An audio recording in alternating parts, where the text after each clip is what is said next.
Hello, and welcome to the Classical Guitar Heroines podcast. Join us as we celebrate the remarkable contributions of women in this timeless art form, featuring insightful interviews, captivating stories, and performances that showcase their talent and dedication. I'm your host, Bridget Gerard, classical guitarist and member of the Kitchener-Waterloo Guitar Orchestra. And I'm your host, Mariette Stevenson, founder, music director, and conductor of the Kitchener-Waterloo Guitar Orchestra and professor of guitar at Wilfrid Laurier University and the University of Waterloo. We are excited to bring you the lives and music of these classical guitar heroines, past and present, to share with you their enduring impact on music and our world.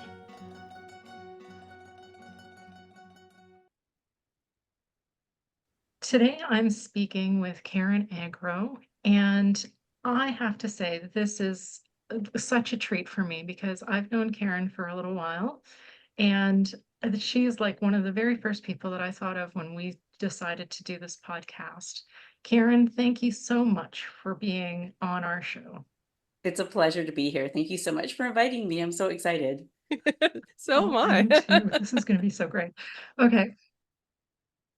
On the day that I emailed you and asked you to be on the podcast, you were playing at the Lulu Lounge in Toronto, which just looks so fabulous. It's a restaurant and nightclub.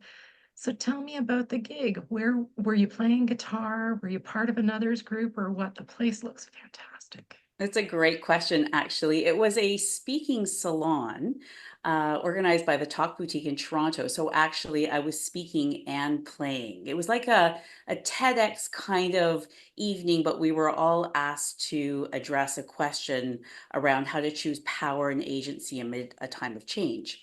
And so there were three speakers. I was one of them. I was the only one who was both speaking and playing. And so I came at it from the angle of, the pandemic changed how we view and prioritize our health. But since the pandemic, we've sort of fallen back into our old ways. And now post-pandemic, stress is putting us on the verge of a wellness crisis. Mm-hmm. And as we know, we can't prescribe a bubble bath or a bonus check for burnout. So I talked about as how society, we're ignoring some of the most easiest ways to manage stress and anxiety. And one of those is music. And so I talked about music, the power of music as personalized sonic medicine. Oh, that just sounds incredible.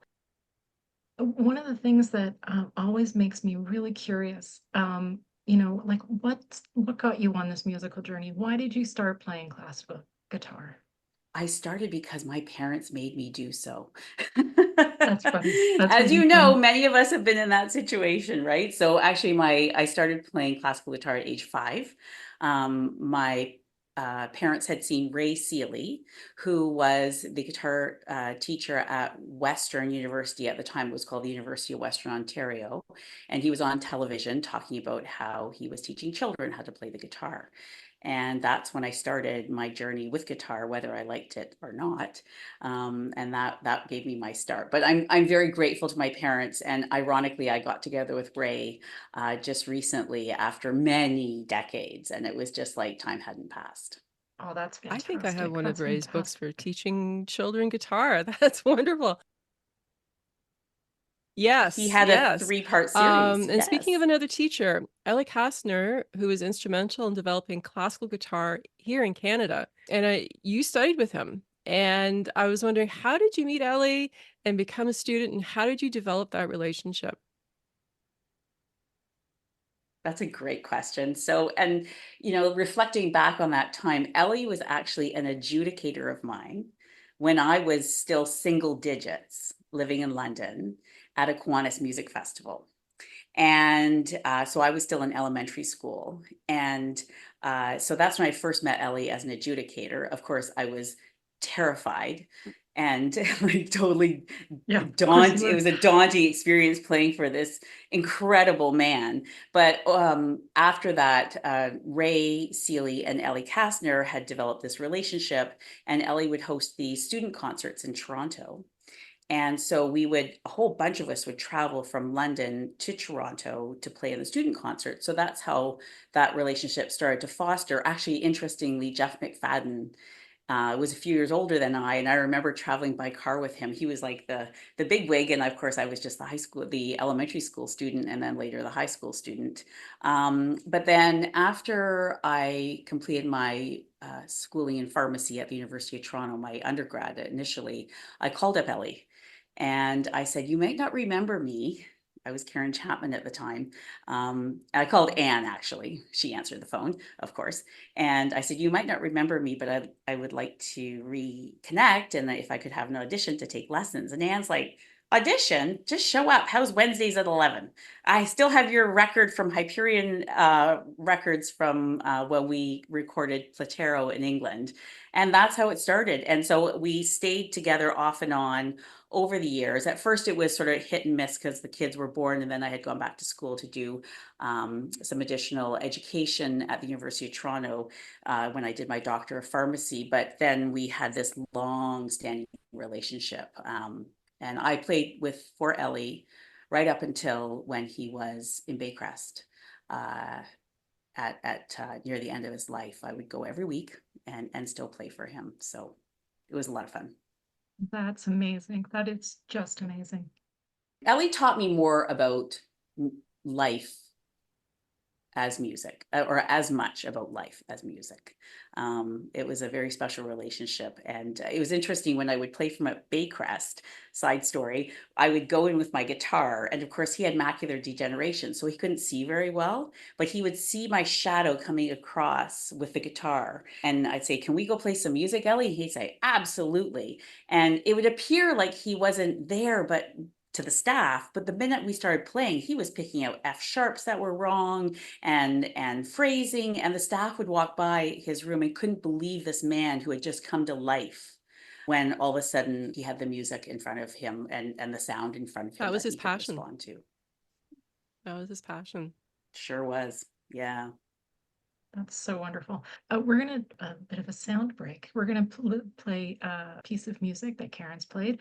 This first piece that we'll be listening to is called "In the Bleak Midwinter" and was arranged by Alora Snowden. Karen, could you tell us a little bit about this piece? Yes, actually, I ran into Laura's work on Instagram of all places, and she had recorded this and posted it. And I fell in love with her version of it. Her playing is so soulful, and the sound is just so rich and so gorgeous. I said, "I have to learn how to play this." So I purchased the score, and I spent a lot of time recording it, shared it on my Instagram, and then she actually saw it and shared it out on hers, saying, "Here's Karen Agro playing my arrangement of In the Bleak Midwinter."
This is Classical Guitar Heroines, and today we're speaking with Karen Agro.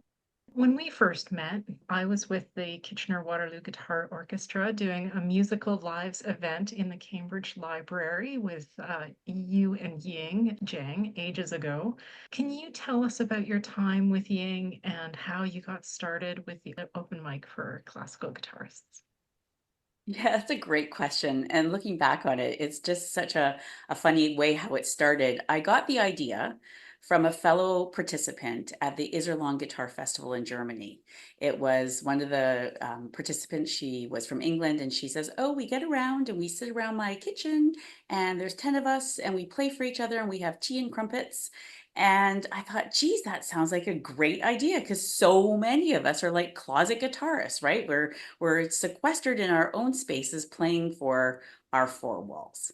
And so when I came back from the festival that year, I thought, darn it, I've got to do something about this.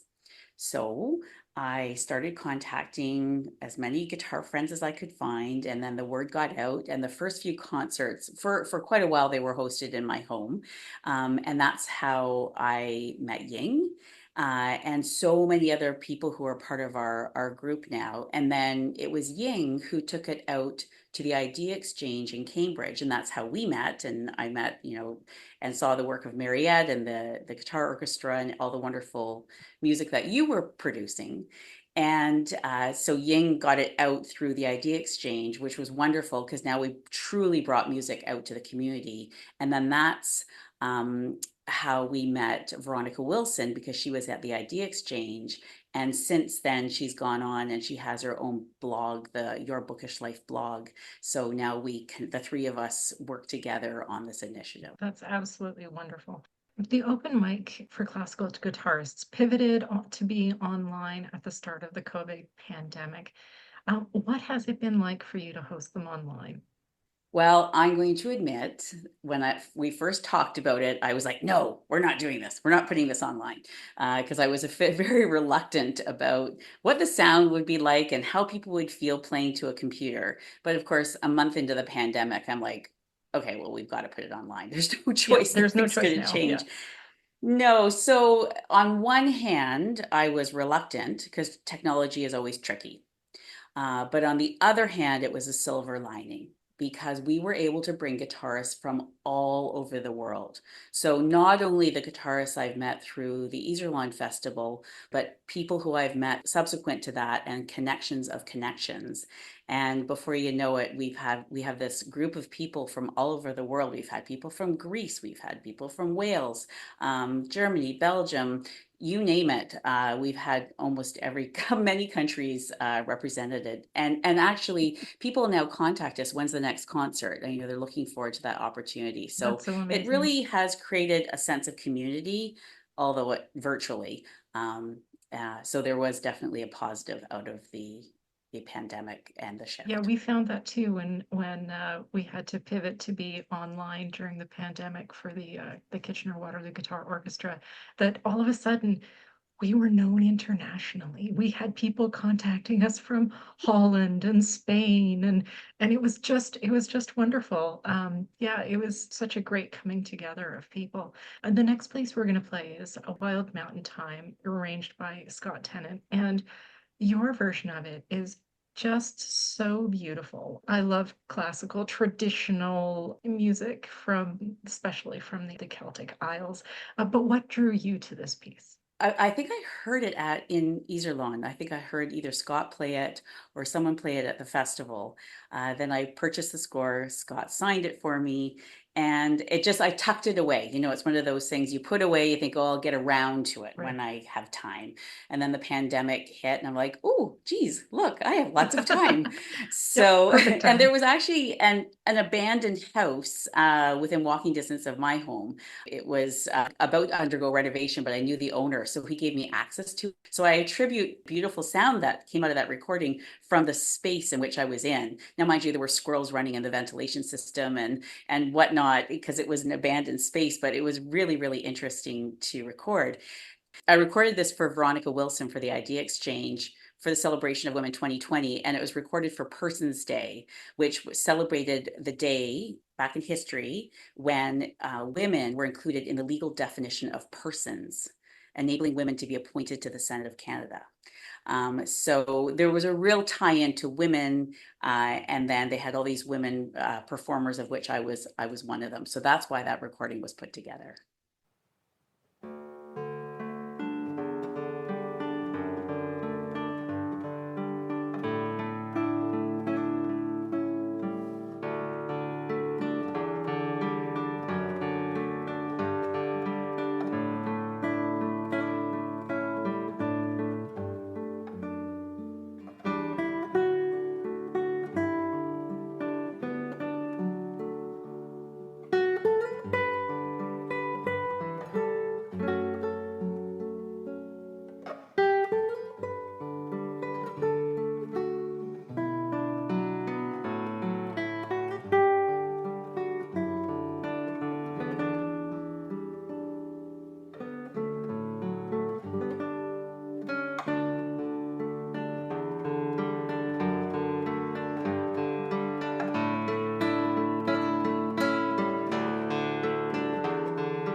This is Classical Guitar Heroines, and that was Karen Agro playing Wild Mountain Time as arranged by Scott Tennant. I'd like to take a step back, Karen, if you don't mind, in your musical history. In the video that you created, from rock bottom to rhythms, an inspiring musical recovery, you talk about falling 15 feet from a rock climbing wall and landing on your back. Having known you for a number of years now, I had no idea that you'd gone through such a traumatic experience and are now doing keynote speeches and workshops. Could you talk a little bit about living through that and finding that music heals? Yes, that was an experience I definitely would not Yeah, recommend I can believe that. to anyone, and I would definitely not like to repeat. I have to say, my singular thought when I was lying on that or rock crumbing floor, it must have come down right on my arm, and then I ended up on my back, so I could not move. And my arm was twisted in a very unnatural way behind me, and my body went into shock. And my singular thought was not whether I could continue my work um, as a pharmacist. My singular thought was, oh my gosh, I will never play the guitar again. Yeah, And that yeah. promise I made to myself at the end of high school, when I had to decide, was I going to go into music or pharmacy? And I chose pharmacy, but with a promise to go back. I really thought I might not be able to fulfill that promise. So once finally they ruled out a spinal fracture after 9 hours of critical care Wow. in the Mark Zuckerberg San Fran General, I was shipped back to Canada where I had elbow reconstructive surgery back here. And my arm was encased in a Borg-like exoskeleton. And all I could do is take this crazy brace thing after my surgery and stick it on an old beach guitar and finger with my left hand. But I was determined to bring music back into my life in a more significant way. And so between that experience and then watching my father respond to music at the end of Mm. life, where he spoke the name of the piece out of the darkness of his bed as he was dying from the consequences of dementia, I realized the potency of music and the fact that the work of a musician is far beyond entertainment. It's also a health intervention. And so now when I speak to groups on the health benefits of music, I draw analogies to pharmaceuticals, obviously, because just like your doctor can write you a prescription to tell you how and when to take a medication, we can look at music in the same way.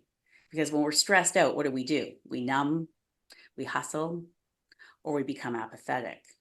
And we oftentimes feel like we're spinning our wheels, and music can be that vehicle to help us get unstuck. It can be like the first gear to power us out of a stuck set of feelings, or it can be like a wedge under your tires Yeah. to free you from the emotional rut you're in, or it can be like a tow and allow you to release emotions. We know that music can cause a cathartic release of emotions, which then can make us feel better and be able to get on with our day. Wow, that's such a huge statement, and I don't think a lot of people think about that. I know at one point, and I'm going to quote you for a second. I know at one point in your video you say, that's why you listen to your favorite song on repeat because it makes you feel good. It does. And music reaches us beyond conscious thought. So it stimulates more parts of our brain than any other stimulus. So we might listen to a happy song or repeat because it causes then release of feel-good chemicals like Mhm. dopamine. And then it could also be that breakup song that you listen on repeat to heal, Oh yeah, right? We absolutely. oftentimes will listen to sad music to cause that release and to help us feel better. It's interesting because music is like an anchor. It pulls you into the moment. And it forces us to be present because we have to follow each beat and each note in real time in order to perceive the piece of music. And so it can also be like a form of mindfulness, especially for people who can't meditate. Music can be a form of meditation. The other thing I find too is music can be like a warp drive to unlocking your best ideas. Nowadays in the workforce, we are put under huge pressures to produce and create and perform. And music can also act as a motivation and productivity tool. And it's far more powerful than we realize as a health modality. That's incredible. We're going to listen to another piece played by Karen. This piece is called Mrs. Winter's Jump and was composed by John Dowland. Yeah, I've always loved the work of Dowland. And talking about women in the arts, a friend of mine, Lana Borsellino, runs a theater group, which is pop-up theater in wineries. It's called Theater Bacchus, and Bacchus was the god of wine. And so she asked me to open for her shows, both online during the pandemic and then live when we were able to actually produce live. And so I was drawn to this piece as it tied into the theme of one of her shows. And it was such a lively piece of music, I decided to post it online for Mother's Day in 2021 at the time when I was working with Lana Borsellino on the show.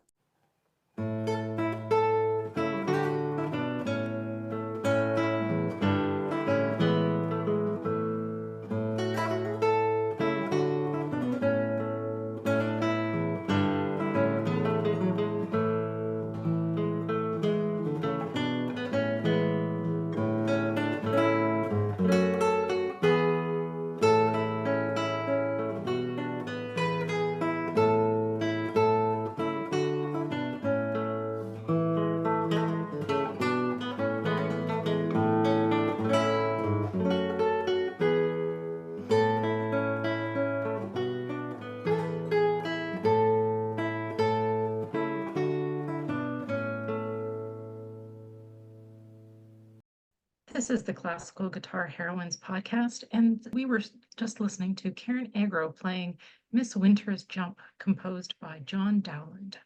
So, Karen, since Ellie Kastner's passing, your beloved teacher, how have guitarists Tim Fallon and Jorge Caballero shaped your journey?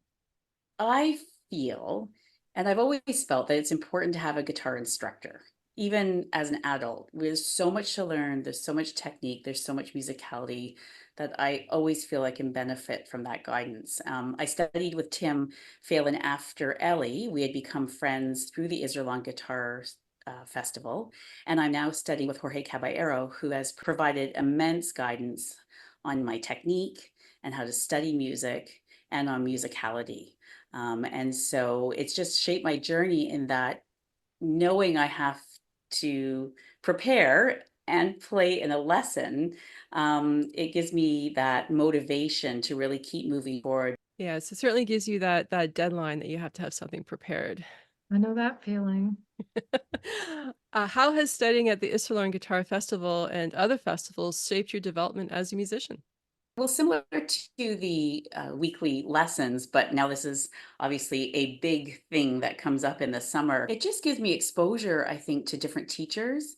You're now playing in master classes or public lessons where there will be other people auditing and watching. So it definitely increases the, I'll say, challenge, maybe also anxiety and level of preparation. And I find too that when I go to those festivals, I'm inspired by many female guitarists. And I tend to gravitate and sign up for lessons with many of the females like Dale Kavanaugh, Laura Young, Emma Rush, Tracy Ann Smith, Danielle Cumming. I mean, there's so many. Emma Rush just had a Hamilton Guitar Festival, and I had the opportunity to play for Jelica Mijanovic. And I've also worked with Bahar Osare. So, I mean, it gives you that exposure to different artists who then give you a different perspective on your playing. And the other part that I love about the festivals is the ensemble work. Mariette, I think you can attest to this, that ensemble work is definitely I relate. is definitely important for our development, that we have to communicate with each other and learn how to work as a group rather than just a solo player. And we don't get that opportunity. So when you're put in a 20 or 50 piece guitar ensemble, again, it creates a new challenge and ups your skill level every year as you are presented with new repertoire. And you're able to play repertoire that you wouldn't be able to play a solo guitar. Yeah, absolutely. I know that feeling. No, exactly. I just came back from the classical guitar retreat in Scotland, and I'm still playing the ensemble pieces in my head. It's stuff that we just wouldn't normally play on solo guitar. So it's really a wonderful opportunity to explore new music and different music. Absolutely.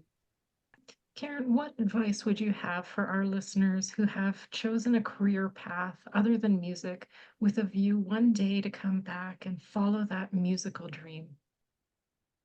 Well, that is near and dear to my heart. My big advice is twofold. One, don't wait. I think somehow growing up, people in our generation were told you have to choose STEM versus STEAM. You either go to the arts or you go into science. And became a very silo mentality. And I have to say the number of times I've in my pharmaceutical life have been facilitating an advisory board, and all of a sudden a physician walks in with a violin case. And I'm like, who are you? Like, you got a multi hyphenate career. And it doesn't have to be an either or. So, this notion of waiting one day till I retire is not that helpful because you really need to keep it going now and keep, if you love music, don't deny yourself that. And to your female listeners, many of us, including myself, are in that sandwich generation, right? We're looking after our children and our older parents, and we feel like we are so stretched for time. And I'm speaking now from complete personal experience. And that would be one good reason why I wouldn't continue playing, because I don't have time and I'm pulled in different directions. But I'll tell you, the by coming back to the guitar, especially after my accident, but before that, it was still bubbling along and I would still be playing. I would take I called my beach guitar, and I would throw it in the trunk of my car. And if I was waiting at a dance class for my daughter or rock climbing for my son, I would take that guitar, and sometimes I would just sit in the parking lot and practice with the beach guitar in the car because I Right, didn't care if the right. humidity or the heat damaged it. So wherever I could find those snippets of time to practice and prepare, I would. Because the reality is I never had an hour to myself when the kids were young. And especially now, you're pulled in different directions. So my advice is don't wait and make it fit if you really are passionate about it. That's fantastic advice. We're almost out of time, but I want to ask, how can people work with you and how can people find you online? That's a great question. I do multi different types of services. So I do a lot of corporate speaking to corporate groups around the health benefits of music. So my website is karenagro.com, and on there you can find information about my workshops and my keynote presentations. I also do performances at local venues. I've developed a very fun music and wine pairing event that I've run for a number of different groups where we pair music with various wines. I play a piece of music that ties to the wine and they have to guess the wine, and then we do a big reveal at the end. It's a lot of fun. Oh, that does sound like fun. It's so much fun. I've had so many requests for this event. It usually takes about an hour and a half, 2 hours, but it's a great evening to enjoy wine, to enjoy music, and to talk about the music in relationship to the region. And then I also completed just recently a group sound arts therapy program through the British Academy of Sound Therapy. Because in my journey to learn more about music and health, I got really interested in the science behind it. And that's how I stumbled across the British Academy. And so I do all sorts of sound therapy workshops, whether it's for groups, health groups, or retirement groups, or any kind of group, everything from drumming to working with the instruments like the sound bowls. I have a whole kit of sound therapy instruments, and then to using the voice as well as an instrument. So you can catch me through my website. I'm also on Instagram, Facebook, LinkedIn, and all the other social media channels, usually under Karen Agro Guitar. Wonderful. So the last piece we're going to hear being played by Karen today is called Squares Suspended, composed by Andrew York. And Karen, what drew you to this piece? It was actually a female guitar performer that drew me to this piece. Bahar Osare had recorded this in, I believe, around March of 2020. She posted it on YouTube, and I thought it was the most gorgeous sounding piece. And so I tracked down the score. I purchased it through Andrew York and recorded it. And then again in that old abandoned house because it had these great acoustics. So it was my pandemic piece, one of the first pieces I learned during the pandemic. And after I posted it on social media, Andrew was so kind to share it out on his feed. And I was just floored and honored when I saw him do that, because I thought that was just a real it was just a real honor for him to share out my recordings. So that it was through Bahar that I was drawn to the piece, and I just love the work of Andrew York.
This is Classical Guitar Heroines, and that was Karen Agro playing Square Suspended, composed by Andrew York.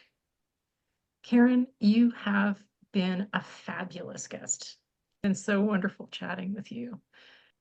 Any last thoughts you want to share with our listeners? I just want to say hats off to both of you for starting this Classical Guitar Heroines podcast. I think it's brilliant, long overdue, and just thank you for spearheading it. And I'm just honored to be one of your first guests. It's just great to be part of the process. I feel we have this community of female guitarists. We all support each other, and even though we might not see each other on a regular basis, when we do get together, it's like time hasn't passed, and music is that common language that connects us. Agreed. Absolutely. We would like to thank Karen Agro for speaking with us today. She was just a joy to chat with. We'd also like to thank Laura Snowden, Scott Tennant, and Andrew York for allowing us to use Karen's recordings of their music. Karen's TED Talk, From Rock Bottom to Rhythms and Inspiring Musical Recovery, can be found on YouTube. She's also available at her website, and you can follow her on Facebook and Instagram and all the social media places. You can also follow us, Classical Guitar Heroines, on Facebook and Instagram. And remember, if you're a woman who plays classical guitar, then you too are a classical guitar heroine. Thank you for joining us on Classical Guitar Heroine Podcast.